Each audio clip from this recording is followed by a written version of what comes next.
My case is in regards to Kerri B. The parents Terry and Vicky are appealing to a higher court for a reversal of a previous decision made by a lower court versus the Sioux City Community School District in Western Hills AEA, who won the previous judgment in the lower court.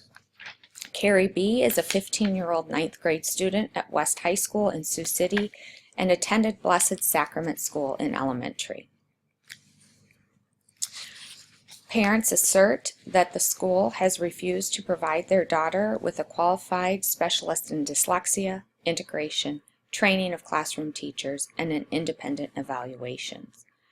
The parents request if these above services can't be provided, that Sioux City assumes tuition cost for a school that could meet their daughter's needs. The school and the Western AEA contend that they've provided a program for Kerri and acted in compliance with applicable federal and state laws. In first grade, Kerri was referred to Western Hills AEA Clinical Speech and Language Services. It was stated that Kerri had reversals in math and reading work. She was reading below grade level and was slow to complete seat work. Spelling was inaccurate unless on a one-on-one basis, and she did not have good study habits. Classroom observation for the evaluation reported that Kerri was attentive, but worked slowly during seat work. Instructions needed repeated, and she appeared to forget the topic. The report concluded that reading is poor. The reading cluster of the Woodcock-Johnson was within range, but decoding was slow and laborious. Math was within range, but scores in written language indicated a significant delay. The Durrell reading results indicated that Kerri could barely pass the first grade level due to the mechanics of reading, not comprehension. In third grade, Kerri was evaluated, and the report concluded that she should not be overtaxed by work that's extremely difficult for her, and that a multisensory teaching method is absolutely necessary for her. A comparison of the Woodcock-Johnson found that Kerri had made minimal progress in the academic areas of reading, math, and written language, and that she's falling further behind. Integration was listed as all except reading total, supplemental math, and written language. Under LRE, it was listed that the team determined that even with specialized resources, Kerri could not be appropriately programmed to regular education because she needs slower pace and one-on-one. Kerri's IEP progression in 1986 and 87 was an annual review, and then the 3-year reeval was in 88.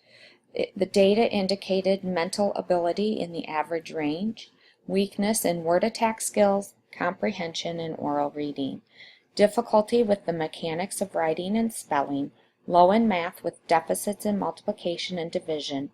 Also listed on the eval was a long-term goal for mainstream accommodations.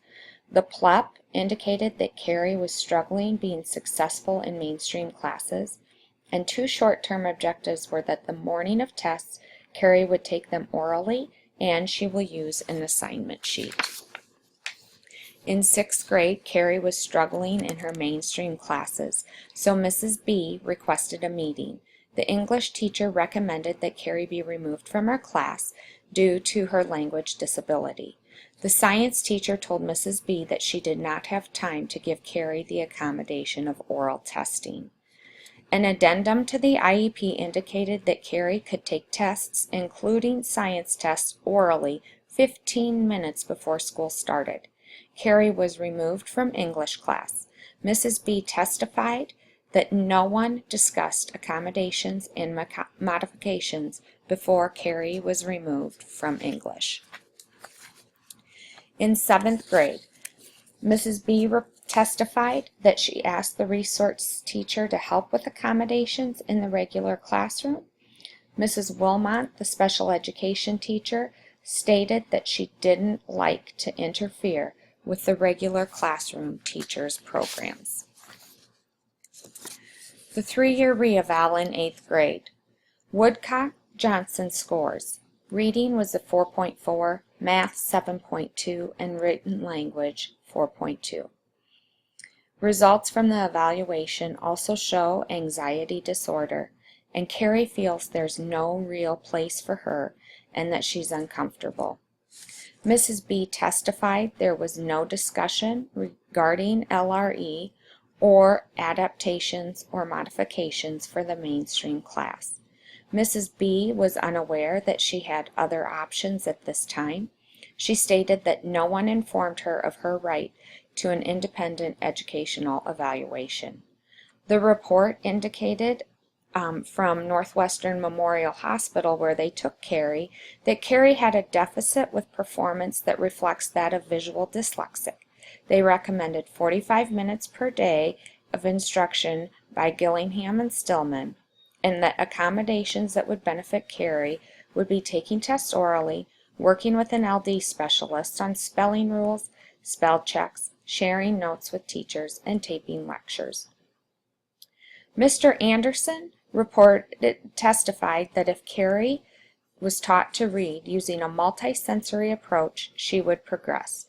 Orton Gillingham would be the first choice, but a variety of see it, say it, write it methods could be successful for Kerri. West High School explained the corrective reading program that they had available, as well as the University of Kansas word ID strategies they used. Mrs. B did not agree with this and did not want to enroll Kerri in the reading class.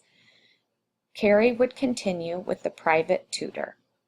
Mrs. B testified that the team was defensive, rejected the report from Northwestern, and no modifications or accommodations were discussed.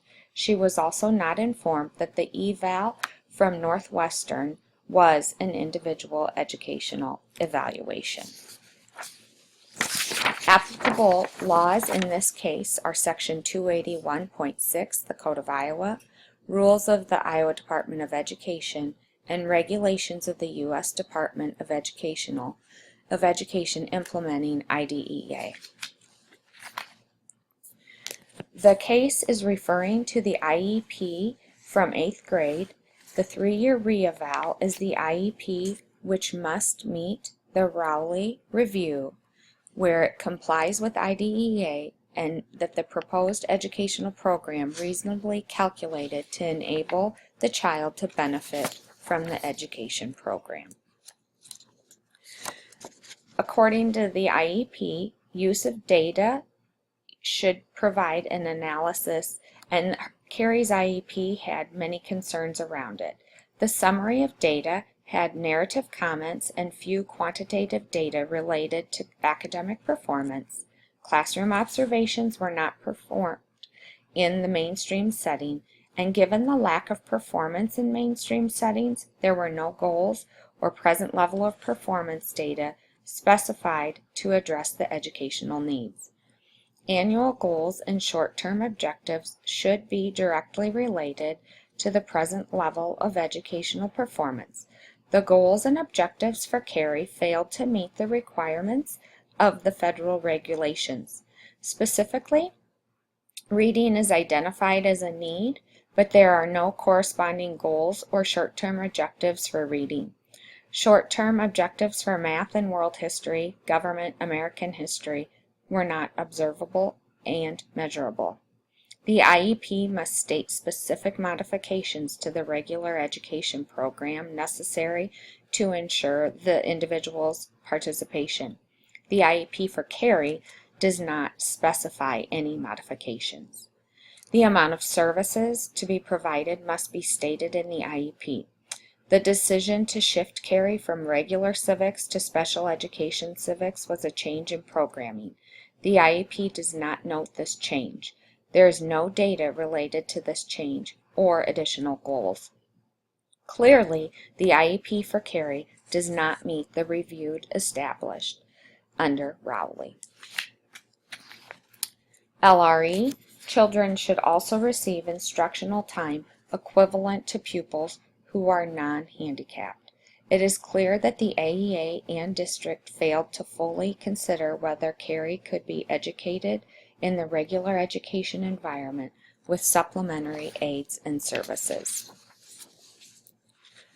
The Iowa Supreme Court held that Iowa's special education law does not require the best or maximum program, but rather a program appropriate to the individual educational needs.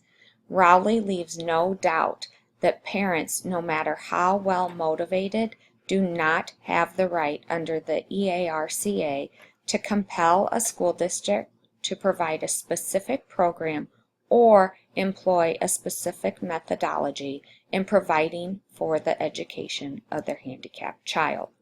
What must be addressed is whether the reading program available at West High can provide Kerri with educational benefit. I completely agree with the decision of reimbursing Mr. and Mrs. B for the independent individual evaluation. Kerri deserved to have an evaluation completed where data was used to make decisions and recommendations. Kerri did not receive an evaluation that used data to make informed decisions during both 3-year reevals, and according to the Rowley Review, this is a must. I really feel this was the right decision made in that the school and AEA did not follow federal guidelines in letting the parents know their rights. Mrs. B seemed blind throughout the entire elementary and middle school education of Kerri as to what her rights were as a mother. An IEP must be scheduled immediately and developed to include 1. Present levels of educational performance with written objective and measurable terms. 2. Annual goal and short-term objectives for the special education reading class. This portion of the IEP must specify the program instructional methodology, objective criteria, and evaluation procedures. 3. A description of modifications and accommodations necessary for Kerri to participate in the regular education program. I also agree with this decision. It was horrible to read that discussions were never had about how the regular education could be modified in order for Kerri to be part of the class. The quick answer from all teachers seemed to be to remove Kerri from the gen ed setting, which is completely unethical. Evaluation scores showed that Kerri was capable and would benefit from being educated with peers, and that she could access the core curriculum. I hope that all individuals at the school district who are part in Kerri's education now understand what an IEP consists of. I also hope that they all learn to take LRE seriously and begin to have meaningful conversations as to how to integrate an individual in the gen ed setting with modifications necessary to support the individual. An important takeaway for administrators is to ensure that your teachers are following the IEP guidelines and creating IEPs for each individual student. It is also important to ensure that your special education teachers are having collaborative conversations with the gen ed teachers around LRE and how to best serve each individual. I would hope that this case helps teams understand the importance of the use of data to make informed decisions. 2 questions I have for you are: did the school handle mainstreaming Kerri into the gen ed setting correctly based off of her test scores? Why or why not? And what could the school have done early in Kerri's education to prevent what happened in the future?